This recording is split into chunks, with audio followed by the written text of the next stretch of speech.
What does it really mean to be unshakable? It's not just a matter of money, it's a state of mind. When you're truly unshakable, you have an unwavering confidence amidst the storm. It's not that nothing upsets you, we all get hooked at times, but you just don't stay there. Nothing rattles you for any length of time. This state of mind allows you to be a leader, not a follower. To be the chess player, not the chess piece. To be one of the few who do, not the many who talk. Welcome. I'm Richard Bradley, the editor-in-chief of Worth Magazine, and I'm here with Tony Robbins. He's the co-author of a new book called Unshakable, Your Financial Freedom Playbook, Creating Peace of Mind in a World of Volatility.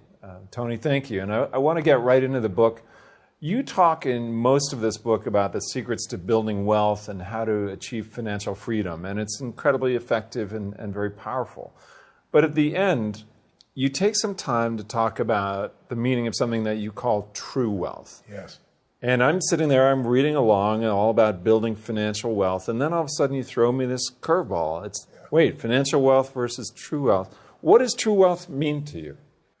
First of all, I would have felt remiss if I wrote an entire book on building wealth and I didn't talk about psychological, emotional, spiritual wealth, because what do we want when we say we want money? You want little pieces of paper with pictures of deceased notables? I don't think so, right? You want what you think money's going to give you, freedom or security or, opportunities for your family or the ability to contribute to other people. I mean, money can be portable power. Money can be a lot of things, but it's whatever we make it up. I mean, it's almost like a shapeshifter. Whatever you throw on money, it's what it becomes. I always tell people money just makes you, it doesn't change people. It makes you more of what you are. If you're mean and you got a lot of money, you got more to be mean with. If you're truly generous and that's your nature and you have more money, you'll be more generous. I mean, there's more resources that are coming through you.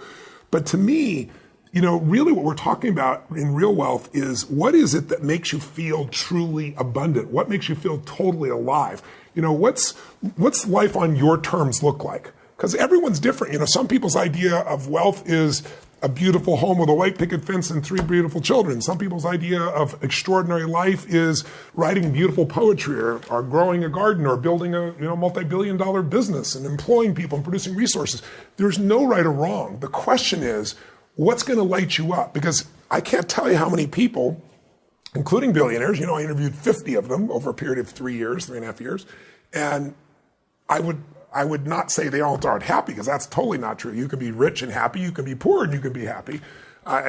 Problems are not, I always tell people, problems and happiness have no relationship. You can have tons of problems and be happy. You can be rich and unhappy. Exactly right. You can do either one. That does happen. So really we're talking about true wealth is between your ears. It's your brain and your heart working together, and it's defining what does life on your terms look like, and then putting a plan in place that really makes that happen, and then making sure you're truly enjoying along the way. Because to me, there's nothing worse than an angry rich man or woman. You want to slap them. They got every resource on the planet.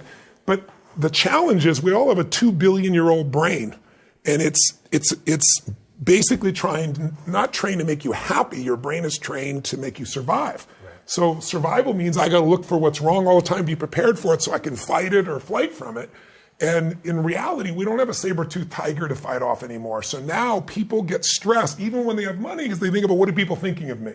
Or do I have enough money? When, the average American who's in dire straits, and I don't want to see anybody in dire straits. You know what? I feed 100 million people a year for the last 2 years. I'm going to feed 1 billion people through my partnership at Feeding America over the next 8 years. I care. But I also know that if you're in poverty in this country, you're in the 1% of financial people. You're not the 99%. You're 1% of the world. So the resources are available, but what we don't do is appreciate it enough. We let little stuff stress us out and big stuff stress us out. So in the book, the last chapter of the book is how do you organize your life so you don't just wait till someday when you have a certain amount of money and then you're happy, because a lot of people get that amount of money and then they go, is it still enough? Or what don't I have? Or what's happening with my family? They still find a way to be stressed. So money's not the solution, it's a vehicle. And if we use it right, it can enhance the quality of life. But we've also got to control these two things, the head and heart.